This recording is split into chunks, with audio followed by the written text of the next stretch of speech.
Hello friends, today we will discuss the price mix. Price mix is referred to all those decisions which are concerned with the price fixation of any product or service. Price mix में हम क्या include करते हैं? सारे decision जो concern होते हैं, related होते हैं किसके साथ? प्राइस के साथ, प्राइस को फिक्स करने के साथ, किसी भी प्रोडक्ट का जो हमें प्राइस फिक्स करना है, ठीक है. Price mix refer to all those decision which are concern with the price fixation of any product और service. Under price mix beside fixing the price of the product or service, decision regarding credit, sales, discount etc. are also include price mix. यानी कि हमें cell credit में माल बेचना है, नहीं देना, discount कितना देना है, ये सब डिसाइड करना ही प्राइस मिक्स का ही पार्ट है. इसके अंदर क्या क्या डिसीजन इंक्लूड किए जाते हैं? Determine the price of product और सर्विस, कि प्राइस डिटरमाइन करना किसी प्रोडक्ट और सर्विस का. Determine of trade and the cash discount, कितना हम ट्रेड डिस्काउंट देंगे, कितना कैश डिस्काउंट देंगे. क्रेडिट पॉलिसी क्या होगी, whether goods to be sold on credit और नॉट, हम उधार में माल बेचेंगे या नहीं बेचेंगे.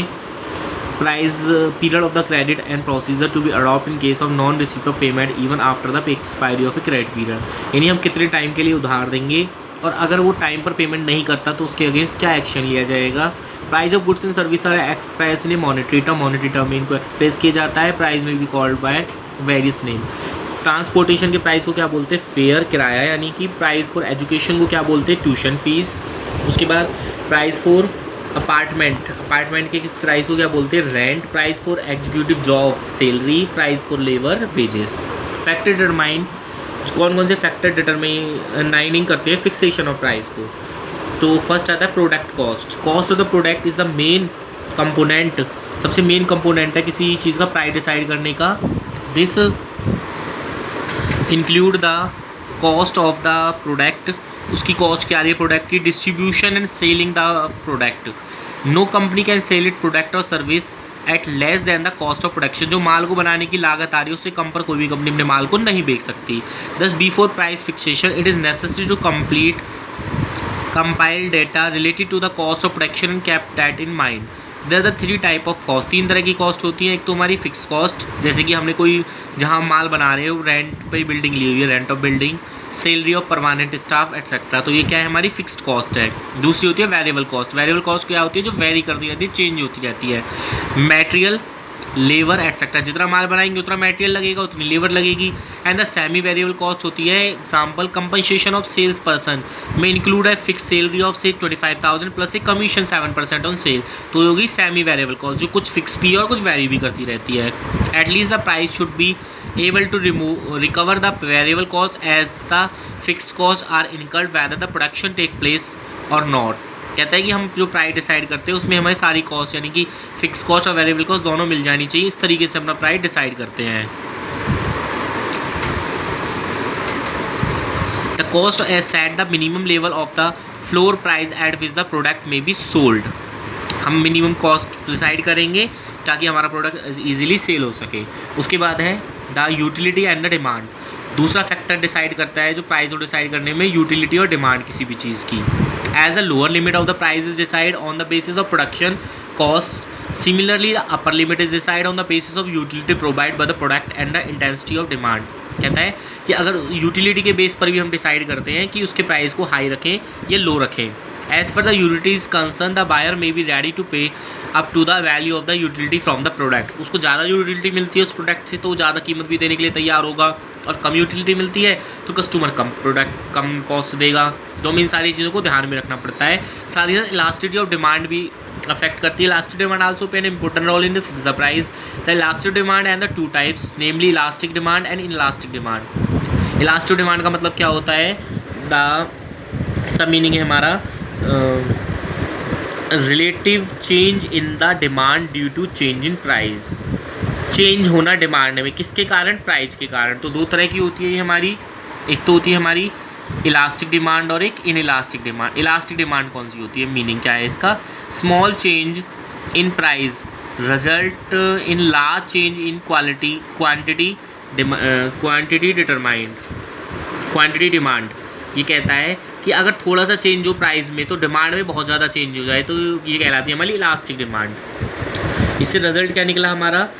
The company is not in a better position to fix higher price, तो कंपनी ऊंचा प्राइस सेट नहीं कर सकती। और अगर हमारी इनइलास्टिक डिमांड है, इनइलास्टिक डिमांड का मतलब क्या है कि change in price result almost no change in quantity demand.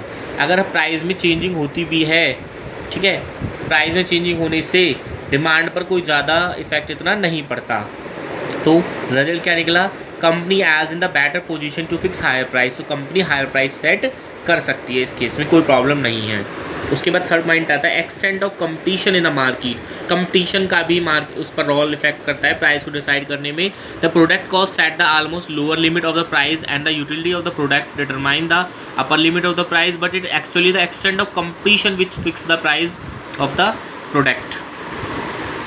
First आता है in case of lesser degree of competition, अगर कंपटीशन है मार्केट में, the price of the product will be near to the upper limit, तो हम ज़्यादा price set कर सकते हैं। And case of free competition the price would be near to the lowest limit. अगर बहुत ज़्यादा कंपटीशन है मार्केट में, ठीक है, तो हमें प्राइस क्या रखना पड़ेगा, कम रखना पड़ेगा, ताकि लोग हमारे प्रोडक्ट को परचेज करने के लिए रेडी हों। उसके बाद hence competition play price and their anticipated reaction must be considered before fixing the price of a product. Next आता है government and the legal regulations. Government की कुछ लीगल रेगुलेशंस भी होती हैं। If the price of the commodity and the service is to be fix as per the regulation of the government, it should also be borne in mind. Government can declare a product as essential product and regulate its price. कुछ चीज़ें ऐसी होती है जो necessity की होती है, government उन पर डिसाइड कर देती है कि इससे ज़्यादा प्राइस हम इसका नहीं रख सकते, तो हमें उन चीज़ों को भी ध्यान में रखना पड़ता है। उसके बाद प्राइसिंग ऑब्जेक्टिव्स क्या हैं। Usually at the time of price fixation a certain amount of profit is added to the cost of production, तो हमारी जो माल की लागत आ रही है उसमें कुछ प्रॉफिट जोड़ते हैं। If company objective is to earn higher profit it may add higher amount of it.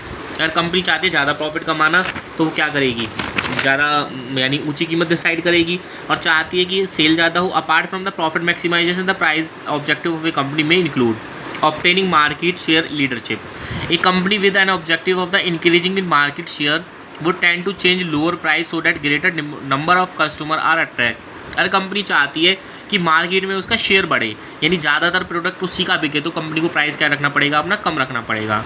उसके बाद आता है surviving in a competitive market. अगर कंपटीशन है मार्केट में, in company facing a challenge from its competitor because of the intense competition or introduction of a more efficient substitute when it may result of discontinue in product instead of charge higher price. अगर वो ज़्यादा ऊंचा price रखेगी ना, तो लोग इस product को खरीदेंगे ही नहीं, इसलिए कंपनी को कम नीचे प्राइस रखने पड़ते हैं अपने प्रोडक्ट के। उसके बाद है attaining product quality leadership.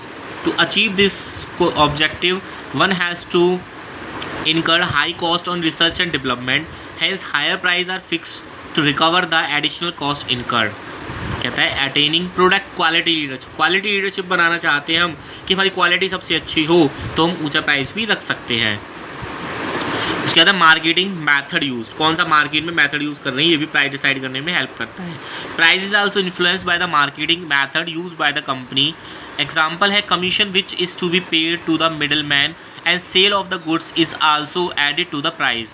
Similarly, if the customer are to be provide after sale service facility, then those expenses are also added to the price. जैसे कि आफ्टर सेल सर्विसेज भी दी जाती है, तो उस कॉस्ट को भी हमें उसमें ऐड करना पड़ता है। Thank you.